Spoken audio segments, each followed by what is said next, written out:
In the Labor Party jungle, the highest and hungriest in the food chain is the right wing. This morning, Canberra is the Serengeti. Rudd is the orphaned gazelle. The lions and the hyenas have scent in their nostrils. And I'm a Serengeti vulture, scouring the plains, or should that be the jungle, for the rotting corpses of old news in search of the juiciest tidbits. Welcome to Media Watch. I'm Jonathan Holmes. And tonight I'll be picking over just one evening's entrails, the coverage of one of the most extraordinary nights in Australia's political history. On Friday, ABC Managing Director Mark Scott sent a congratulatory email to his troops. As you know, the story was broken by our team in Canberra. From Wednesday night, we were able to showcase the very best of the ABC in action, on radio, television and online. Well, frankly, Mr. Scott, if Wednesday night's efforts is the best the ABC can do, it's in trouble. Yet it started so well, with a genuine scoop by ABC political correspondents Chris Uhlmann and Mark Simkin on the 7 o'clock news. Several government sources have told the ABC that MPs are being sounded out about a possible move against the Prime Minister. Ministers have been asked for their support, and the push is apparently coming from Victoria. For about 5 minutes, the ABC was on its own with the story, and many, even in the Labour caucus, thought it was wrong. But by 6 minutes past 7, Sky News' Kieran Gilbert had joined in. It looks like it's very serious, according to what we're hearing from, as I say, a cabinet source who suggests that this push is coming from the Victorian right of the Labor Party. Half an hour later, Sky News was beating the ABC to the punch. Sources have just told me during the last minute or so via the text message that Julia Gillard is in Kevin Rudd's office as we speak. So, the 7:30 report's Heather Hewitt was only minutes behind. She is, in fact, as I understand it, in the Prime Minister's office right now discussing this situation.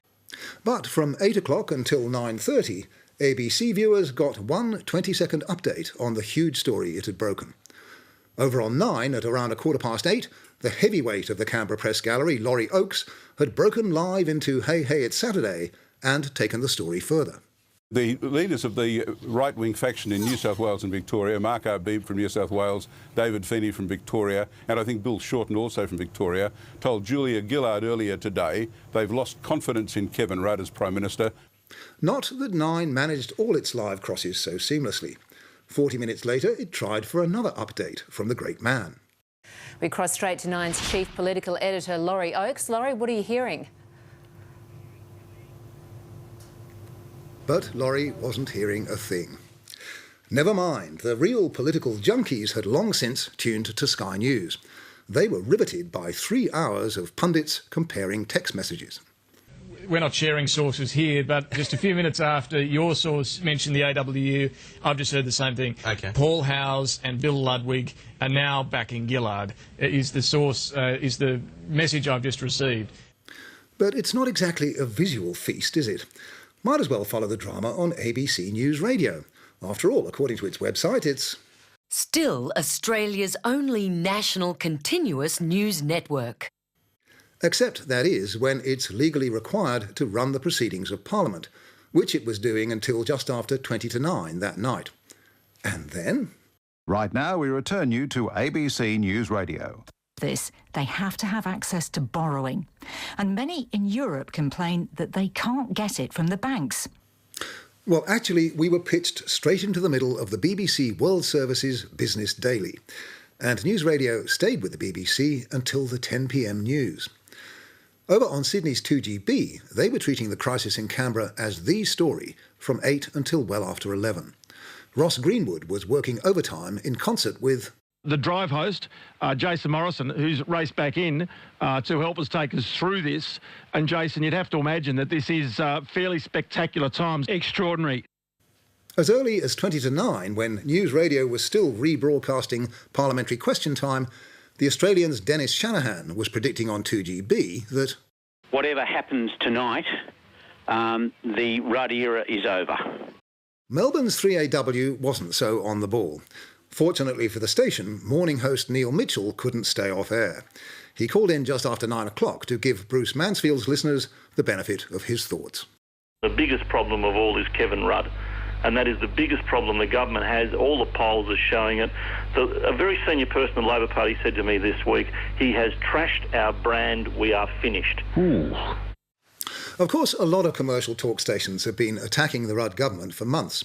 But it wasn't just their relish, it was their sheer excitement that was missing from ABC local radio.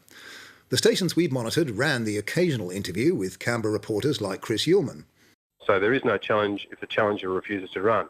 What is clear is that serious people within the party now are making a serious attempt to knock over a sitting Prime Minister, and that is an extraordinary thing. But somehow their urgency just didn't convey itself to the ABC's evening hosts.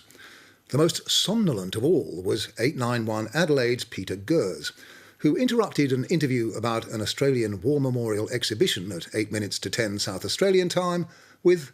Good heavens, news to hand. Kevin Rudd has just stood down as Prime Minister. Julia Gillard will take on the leadership. Extraordinary. There you are.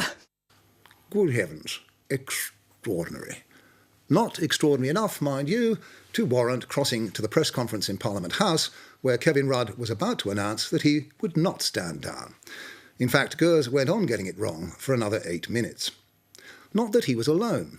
Moments earlier, Seven's Mark Riley had got egg on his face on national television. Chris, he's on his way to a press conference to tell Australia that he is standing down as the Prime Minister. Extraordinary turn of events this evening in Canberra. Just 5 minutes later, Kevin Rudd declared, I was elected by the people of Australia as Prime Minister of Australia. I was elected to do a job. I intend to continue doing that job. Whoops, it took Seven 30 seconds to take down its banner headline. But Seven had managed to interrupt its normal programming in plenty of time for the press conference. So did 10. 9 managed to miss the start. Good evening. Breaking news from Canberra. We cross straight to Kevin Rudd, who is holding a press conference on his future. The caucus to convene a special meeting of the caucus at 9 o'clock in the morning. But at least its viewers knew what was going on. Over on the ABC, many were left baffled. Lateline had been given permission to go to air live around the nation as soon as possible after 10 p.m. Eastern Time. But in New South Wales, weird things were happening. First, in the middle of At the Movies... It wasn't just the New York Times, and it wasn't just the Washington Post who stood up to the injunction, the Supreme Court injunction, but it was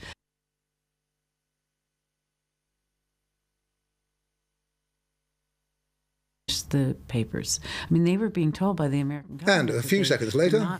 And I feel strongly about that, and I hope this film... But at least when At the Movies was finally interrupted intentionally, New South Wales viewers were told why. Until he receives the information channeled through Pierre.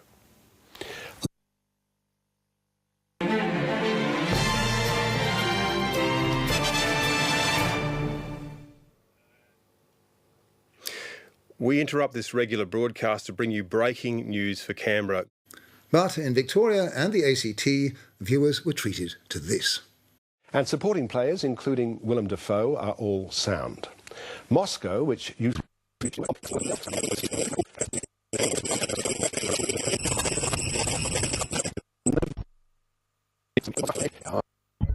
That freeze frame lasted an excruciating minute and a half before ACT viewers, those who were left, found themselves hearing this. As this unfolds, there are ministers now sitting in their offices this evening wondering about what's going on. There would have been plenty of ABC viewers doing the same thing. So why can't the ABC manage what every other network could? Well, 2 weeks ago, the ABC transferred many of the functions of its presentation suites around the country to a spanking new national switching centre in Sydney called Media Hub. It's a company jointly owned and run by the ABC and the commercial regional operator Win TV. But it seems that switching 8 different signals to Canberra simultaneously was simply too complicated for the newly hired technicians at Media Hub. Not that the ABC's Director of Resources seemed too troubled. He told Media Watch, There were some technical problems encountered. Regrettably, these do occur sometimes in such fast-moving situations. Media Hub operators are experienced and trained rigorously in structured training programs. Well, whoop-de-doo. Mr. Cruttenden adds reassuringly that Media Hub's only been operational for 2 weeks and that as a facility of Media Hub's complexity is bedded down and operations refined, such glitches will become less frequent. Just more teething problems. I'll bet that's a relief to the ABC's producers and journalists, especially those preparing for the launch of its new 24-hour news channel. Meanwhile, ABC News Radio was doing no better.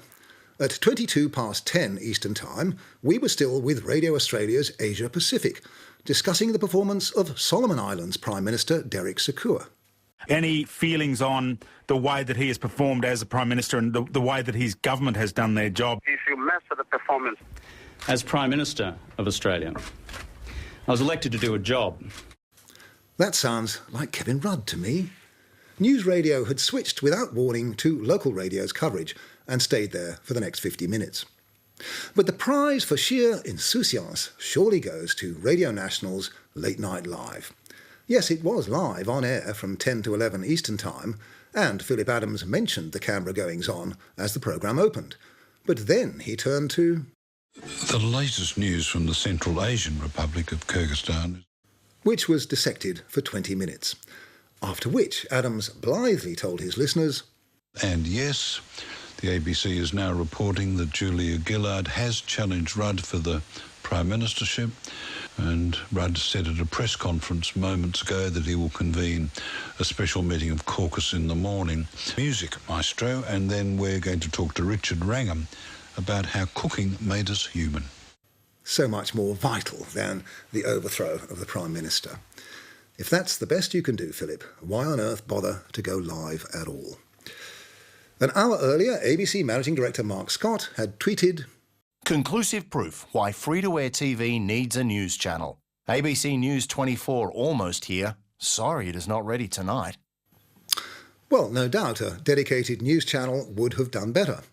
But the worry is that the ABC already has a cheap and instant medium that could have told us everything we learnt from Sky News and more. It's called radio, and it didn't do the job. To be fair, the next day, ABC Television and Radio performed far better. But on Wednesday night, we saw the best of the ABC in action and the worst as well. Or, as Deb Cameron might put it, the speed of a cheetah and the grace of a warthog. Great Scott, time to go. For responses from more ABC people, see the transcript on our website. We'll be back to our normal format next week. Join me then.